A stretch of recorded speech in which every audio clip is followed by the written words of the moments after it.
النيل كان جنب الهرم، راح فين؟ بعيد عن الهرم النيل كان ليه؟ جنب الهرم. اه. ده تصدق دي من الحاجات برضو الغريبة، بس ليها دي ليها علاقة بعوامل الجو. ليها مم. علاقة بعوامل الجو، يعني الجو. انا ما اعرفش عوامل ولا ايه العوامل اللي خلت المشروع كده فجأة يبعد يعني اصلا. مشروع اصلا ايه؟ اه.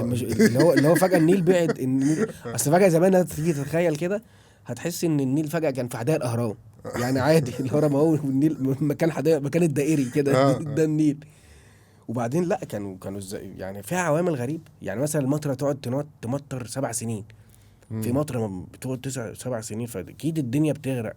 اكيد كل شويه يعني تحس ان هي لا، ايوه ايوه في جفاف مثلا بيحصل فتحس ان هو مع الوقت عوامل التغيير اللي اصلا بتحصل. بتحس اصلا ان كل كام سنه النيل يعني عرض النيل. ايوه ايوه، بيقل تحس منسوب، بيقل او تحس ان هو في حاجه، في في حاجه تغيرات طبيعيه بالظبط. وساعات بيزيد. ف فاللي هو كده كده كنت تمام يعني. متخيل شعورك ايه بقى وانت اصلا النيل جنب الهرم وبتاع، ده احلى حاجه، اللي هو انت قاعد وتخرج تروح قاعد كده فين؟ شقتك مثلا بتبص على النيل والهرم، اللي هو يا سلام. دي تتباع، دي لقطه دي. كنت هشتغل بتاع عقارات يعني، لو انا كنت ساعتها هبني وابيع للناس. تعالى شقه حلوه على الهرم، وشقه بتطل بقى ايه على الهرم والنيل. هرم ونيل مع بعض. خد لك دوبلكس كده، وبقى عندي روف وبتاع. اه. اشتغل في العقارات. تخيل ببيع اهرامات وبتاع للناس، اهرامات اللي مبنيه. عايزين نستثمر يا باشا يعني. نشتغل كده نروق انت الدنيا. الاستثمار ده كان يعني لو كان عندهم حس الاستثمار ده كان هيبقى موضوع كبير قوي ايامهم برضو. يعني لو في ناس بتلعب على الاستثمار اصل اللي بنى الاهرامات ديت برضو مش من فراغ، كان ممكن يبني حاجات او المعابد نفس القصة. لو كان بنى بيوت لا دي اثرية هم وحاجات دماغهم اكبر من ده بكتير يا اه اه. هشام. يعني هم دماغهم اصلا، يعني لما تيجي تقرا مثلا حاجه عن الاهرامات والحاجات دي. الاهرامات مثلا مبنيه، ده انا عرفت برضو ده مؤخرا. مم. الاهرامات مبنيه مثلا، القمه بتاعه الاهرامات ده ليها علاقه. بتبص ايه في بالشمس السماء، او ليها علاقه الاقمار بحاجات فوق ومظبوطه. يعني لما اه. بتتعمل كده بتشوفها 3D. لا هي ليها علاقه بشكل نجوم معينه بتتكون ايه ده. علم علم رهيب. جدا. اه. وان هم يجي برضو في دماغهم ابو الهول يترسم كده، مم. علشان يبقى قاعد، عشان اللي جاي من بره يبقى شايف، لا شايف المنظر، اللي يفكر اصلا يخش. او لو حد غريب، لو اللي هو الاعداء اللي جايين مم. بيشوفوا المنظر، لا حاجات مهولة، حاجات ترعب ترعب ترعب يعني، ترعب. كنت ممكن لو انت في حالة حرب في توقيتها كنت ممكن تبقى ايه؟ جندي بتحارب، ولا بتعمل آلة، ولا بتسوق عربية، ولا انت بتدي تعليمات الحرب، ولا؟ لا هبقى برضه يعني، هبقى قائد. لا مم. لا، هنزل احارب يعني، هبقى حارب من اوائل الناس. مم. من اوائل الناس اللي بتقف في الاول بتحارب، دي بتركب العجلة ويلا هجوم. مم. مفيش يعني، مفيش اللي هو اول ما هيجي يلا اروح لافف وارجع تاني. خشوا انتوا وانا هاجي لا وراكم. لا كنت هبقى كده كده. مش عارف، كنت يعني كنت هتمنى طبعا ابقى حاجه فخر يعني، اه. اكيد يعني كنت هتمنى ان انا ابقى حاجه اللي هو دلوقتي الناس تتكلم عليه، زي مثلا مم. يتكلموا على احمس. ايوه. يتكلموا هيقولوا ده كان فيه توب رع. توب ده راح. كان بيعمل حاجات كده بنت لذينه. آه. كنت اتمنى اكيد يعني، كنت لو ده اللي قلت هبقى لك فيه. لو انت في ايام الفراعنه كنت ممكن تاخد ايه الآلة او ايه الأداة او ايه الشخص وتوديه الزمن ده يعيشه اخد حد معايا. من التوقيت ده اللي احنا مم. فيه؟ او آلة يعني ممكن تقولي هاخد موبايلي معايا بس يعني لا ما اقول كنتش هبقى مثلا عايز يعني. موبايل، لان مش هبقى عايز الموبايل هاخده عشان اكلم ناس، اه اتواصل مع ناس هنا. اه. انت فاهم قصدي؟ لا ما هروح بقى مش عايز اتواصل مع حد.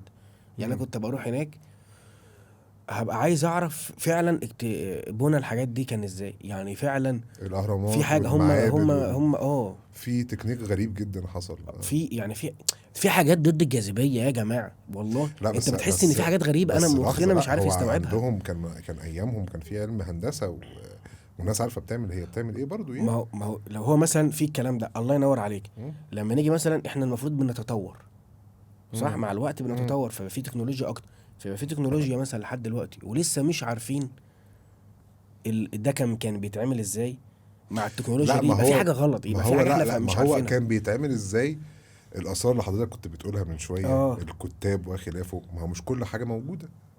ممكن في حاجات اتنهبت من سنين طويلة من أيامهم، في حاجات ما تكونش معلومة كاملة.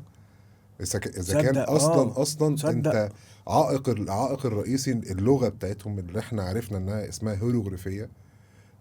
احنا ما نعرفش هي بتتنطق ازاي. واصلا شوف اتفكت اصلا يعني بعد قد بعد ايه كام سنه، لما بعد سنين طويله قوي يعني. اه اتفك رموز الحجر عشان تعرف طلاسم صح بس الحقبه ديت او الناس دول كانوا بيقولوا ايه. ممكن فممكن تكون مش كل حاجه كانت موجوده يعني، ممكن تكون راحت، اتسرقت، ضاعت، يعني ايا كان ممكن المسمى يعني. لان برضو كان في نفس الفتره دي ما في في بلاد تانية فيها حضارات، يعني مثلا ايه اليابان تقريبا او اه البلاد دي تيجي اليونان.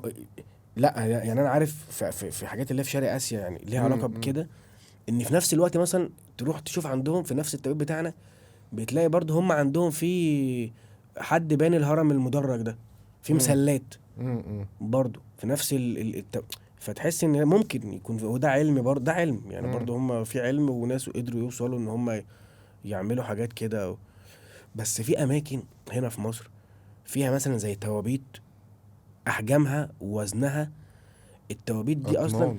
دخلت المكان ده ازاي؟ آه، فاهمك اه. يعني ان هي تفضل في المكان ده، المكان تيجي تخشه عشان يعني احنا كبشر نخشه دلوقتي انفاق ضيقه امم وبتوطي عشان طب هم ما ممكن دخلوا ده تكون ازاي؟ بنوا ما الاول وبعد كده ممكن حطوا. لا ما ممكن تكون اتضيقت او كده بعوامل التعريه ما هي برضه، او بقى هي تغيير بالظبط الجو، او صح التربه ممكن بتتغير، الحياه يعني. اذا كان صح النهر صح نفسه مكانه اتغير. صح لا ده الطبيعه فعلا صح آه. ممكن، وبعدين كان يعني فكره انت لما بتتكلم في 7-8 آلاف سنه يعني، او يمكن يعني رقم الاف احنا السنين يعني.